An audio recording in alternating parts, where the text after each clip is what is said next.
Você acorda, toma seu café, paga suas contas, se preocupa com o próximo boleto. Enquanto isso, há um jogo sendo jogado por cima da sua cabeça e você nem foi convidado. Ou melhor, você foi, mas como peça. O mundo que você conhece está sendo moldado por decisões que não aparecem nos noticiários, mas que ecoam em cada produto que encarece, em cada imposto que surge, em cada crise que estoura. Vivemos em tempos de paz, é o que dizem. Mas Sun Tzu já nos alertava. A suprema arte da guerra é subjugar o inimigo sem lutar. A guerra de hoje não tem tanques, mas tem tarifas. Não tem exércitos marchando, mas tem narrativas que invadem países inteiros. E nesse novo campo de batalha, os Estados Unidos são o general silencioso que move peças com um sorriso diplomático e uma adaga escondida sob o paletó. Ao mesmo tempo, Maquiavel, o mestre do realismo político, estaria observando tudo com um sorriso cínico. Ele não ficaria surpreso com o jogo atual, porque foi ele quem escreveu as regras. Para Maquiavel, quem governa precisa parecer virtuoso, mas agir com frieza. E o que vemos hoje? Um império que defende a liberdade, mas que impõe restrições, que prega a paz, mas alimenta guerras invisíveis. E o Brasil? Está sentado à mesa, mas não percebe que está sendo servido como prato principal. As recentes decisões dos pocotaicoas de taxar produtos brasileiros, como aço e alumínio, não são apenas medidas econômicas. São movimentos de poder, são lembretes de quem manda. E nós? Reagimos com notas diplomáticas, com discursos mornos, como se estivéssemos numa partida amistosa. Mas essa não é uma partida, é uma guerra. E quem não entende que está nela, já perdeu. Parte 2. Maquiavel e o jogo da aparência. Para Maquiavel, governar é dominar as aparências. A virtude do príncipe não está em ser bom, mas em parecer bom. O jogo do poder não é para os puros, é para os lúcidos, aqueles que compreendem que no tabuleiro da política não vence quem tem razão. Vence quem sabe manipular a percepção da razão. Maquiavel dizia: é necessário ser raposa para reconhecer as armadilhas e leão para aterrorizar os lobos. Hoje os Estados Unidos fazem exatamente isso. Se mostram como a raposa, sorridentes, defensores da democracia, guardiões da liberdade. Mas, quando a ordem global escapa dos seus dedos, rugem como o leão, sancionando, pressionando, punindo. E tudo isso com o mundo aplaudindo, sem perceber que está sendo conduzido.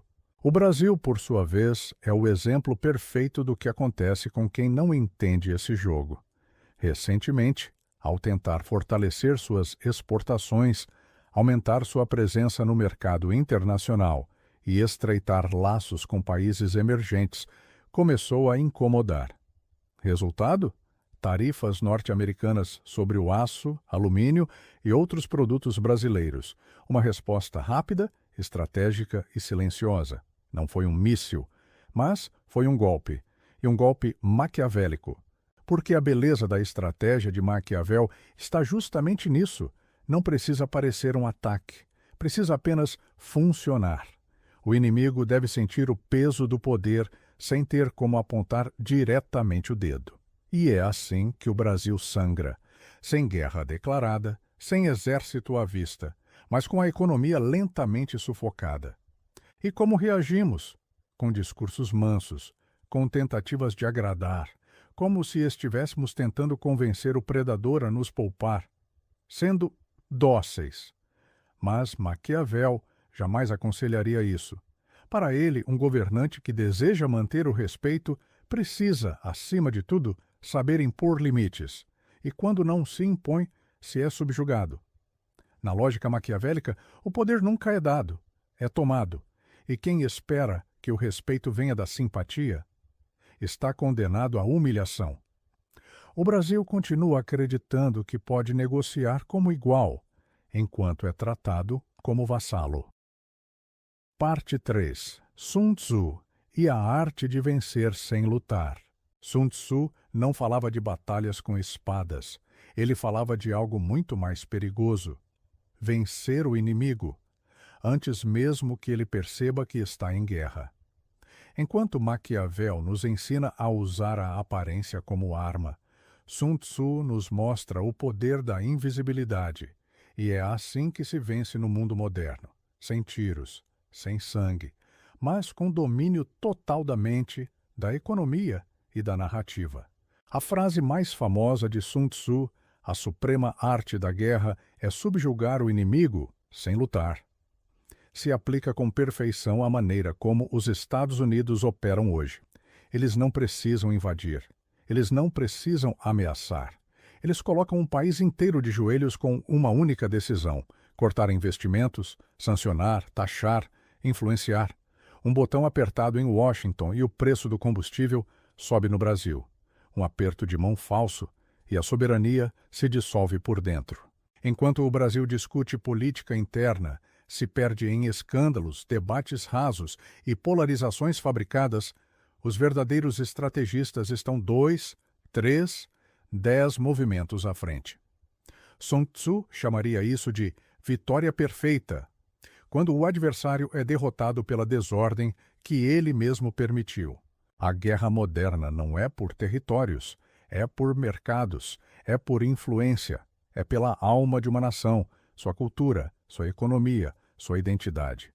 E aqui, mais uma vez, os Estados Unidos usam a estratégia sun-tzuniana com maestria. Espalham seus valores, sua língua, suas tendências. O mundo inteiro consome suas ideias antes mesmo de perceber que está consumindo. O Brasil, nesse cenário, está sendo vencido não por confrontos, mas por distração. Enquanto o povo se ocupa com os conflitos internos, com a política de aparências e a guerra cultural entre narrativas polarizadas, a soberania econômica escorre pelos dedos. O que Sun Tzu aconselharia a um país nessa posição? Silêncio, estratégia, inteligência, mas, acima de tudo, conhecimento do inimigo, do terreno e de si mesmo. Mas o Brasil conhece a si mesmo? Ou apenas veste fantasias ideológicas que não resistem a uma tempestade? Conhece o inimigo? Ou ainda acredita que está entre aliados? Conhece o terreno em que pisa? Ou acha que a guerra acabou porque não vê soldados? A nova guerra é feita de acordos que parecem justos, mas são armadilhas, de discursos que parecem libertadores, mas são algemas douradas. E no campo de batalha moderno, quem não aprende a ler o silêncio está perdido. Parte 4. O Brasil no tabuleiro. Peão ou jogador? Imagine um tabuleiro de xadrez global. Estados Unidos, China, Rússia, União Europeia, todos posicionados como jogadores, estratégicos, frios, atentos a cada movimento. E o Brasil? O Brasil entra com boas intenções, com café, carne, minério, com esperança de que simpatia traga respeito. Mas nesse tabuleiro, boas intenções não movem peças, apenas servem de tapete para quem sabe jogar. Somos um país continental, rico em recursos, influente na América Latina. Mas seguimos agindo como se fôssemos pequenos. Acreditamos que basta sermos cordiais para sermos tratados como iguais. Mas Maquiavel já dizia: um príncipe prudente deve escolher não ser bom quando a bondade põe em risco sua sobrevivência. O Brasil ainda insiste em ser bom, mesmo quando isso nos enfraquece. Quando os Estados Unidos nos taxam, nos empurram para posições de submissão, nos tratam como fornecedores descartáveis, o que fazemos? Tentamos agradar. Negociamos de forma suave. Buscamos acordos em que sempre cedemos mais. É como se quiséssemos conquistar respeito com humildade. Mas Maquiavel nos alertaria. Isso é visto como fraqueza. Sun Tzu, por outro lado, não gritaria, nem reagiria impulsivamente. Ele observaria. Recolheria informações. Estudaria o inimigo e o terreno. E depois faria um movimento sutil, mas decisivo. O Brasil, nesse jogo, precisaria aprender o que Sun Tzu chamava de agir na sombra, criar alianças alternativas, fortalecer sua autossuficiência, desenvolver influência cultural e tecnológica, mas, acima de tudo, parar de pedir licença para existir. O Brasil está posicionado como peão, mas tem estrutura para ser torre, cavalo, talvez até rainha. O problema não é o poder que falta, é o jogo que não entendemos.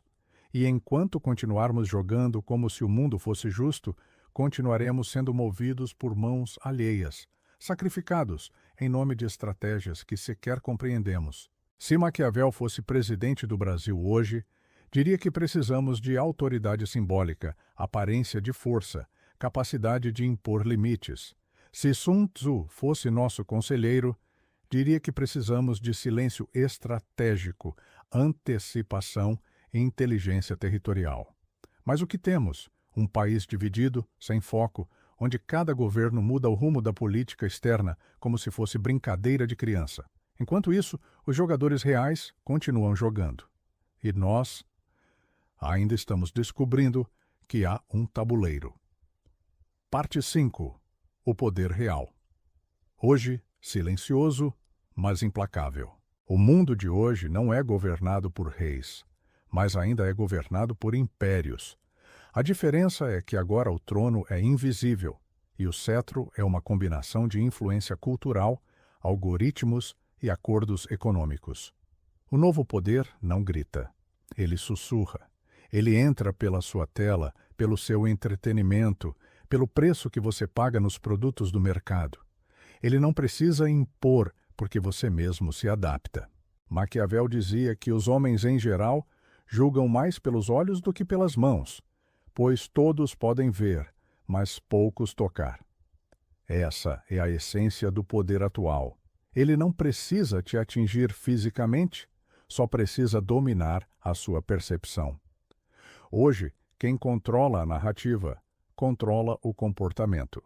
Quem controla o comportamento, governa sem que você perceba. E é isso que os grandes jogadores estão fazendo. Os Estados Unidos, por exemplo, não apenas exercem poder econômico ou militar. Eles exercem poder simbólico. Eles moldam desejos, definem o que é progresso, o que é sucesso, o que é liberdade. É Maquiavel em sua forma mais refinada, parecer virtuoso, e usar essa imagem como arma. Sun Tzu completaria: a melhor vitória é aquela que não precisa ser conquistada, porque o inimigo já se entregou. Quando uma nação consome a cultura do outro, adota seus valores, copia seus modelos, ela já foi vencida sem que ninguém precisasse atirar. E é isso que estamos vivendo, uma colonização invisível, consentida, confortável. O Brasil importa tecnologias, sim, mas importa também ideologias, modismos, modelos sociais, padrões estéticos e estruturas políticas que não respeitam sua identidade. E cada importação simbólica enfraquece a soberania invisível que Sun Tzu tanto valorizava, a de ser dono da própria mente. O poder moderno age com algoritmos, com taxas econômicas, com controle cultural. Não é preciso invadir um país, basta mudar o que ele admira, e assim criamos gerações inteiras que defendem os interesses de outros países, achando que estão sendo livres. Essa é a perfeição do poder invisível, fazer você lutar contra si mesmo. A mídia, as redes sociais, os acordos econômicos, a dependência tecnológica, tudo isso é parte de uma arquitetura de controle muito mais eficaz que armas. O verdadeiro poder hoje é o que age sem levantar suspeitas, o que se apresenta como ajuda, mas vicia, o que promete parceria, mas cobra obediência, e nesse jogo o Brasil ainda age como se estivesse sendo convidado para uma festa, quando, na verdade, está sendo servido no banquete. Parte 6. A nova guerra pela sua mente. A guerra mudou. Os soldados vestem ternos, as armas são palavras, e o território em disputa não é mais o solo, mas a sua mente. Enquanto você acha que está vivendo em tempos de paz, decisões são tomadas em gabinetes silenciosos, reuniões fechadas e cúpulas internacionais, todas afetando o seu bolso, suas ideias e seu destino. Maquiavel ensinou a governar com aparência de justiça. Sun Tzu ensinou a vencer sem guerra. Juntos, eles descrevem com precisão assustadora o que vivemos hoje, uma era em que o poder não precisa mais se mostrar, porque ele já está dentro de você. Você acha que pensa livremente, mas repete narrativas sem perceber. Você acha que consome o que quer, mas é guiado por algoritmos que moldam seus desejos. Você acha que vive em um país soberano, mas sua economia depende da aprovação de uma potência distante. Isso não é acaso. Isso é estratégia. Os Estados Unidos entenderam isso há muito tempo. Eles não governam o mundo com tanques. Governam com influência. Governam pelo medo do isolamento, pelo fascínio da cultura, pela sedução do modelo americano de vida ideal. Tudo isso faz parte da guerra simbólica que estamos perdendo sem resistência. O Brasil, como vimos, está posicionado como peão, mas ainda pode acordar. Ainda pode estudar o jogo, entender as regras, reconhecer os disfarces. O primeiro passo? Lucidez. Parar de acreditar nas aparências. Começar a enxergar o tabuleiro. Você, como indivíduo, também está nesse jogo. E sua única chance de escapar da manipulação é aprender a pensar de forma estratégica, a ler símbolos, a entender que por trás de cada notícia, cada parceria internacional, cada movimento econômico, há uma intenção. Nada é neutro. Maquiavel diria, ou você domina ou é dominado. Sun Tzu diria, conheça a si mesmo e jamais será vencido. E eu digo, o mundo está em guerra, só que agora ela acontece no silêncio, e se você não escutar, será vencido sorrindo. Se essa mensagem fez sentido para você, curta este vídeo, compartilhe com alguém que precisa sair da ilusão e comente aqui embaixo. Você acha que o Brasil está pronto para jogar o jogo real do poder? Ou ainda, somos peças nas mãos de quem domina sem mostrar força?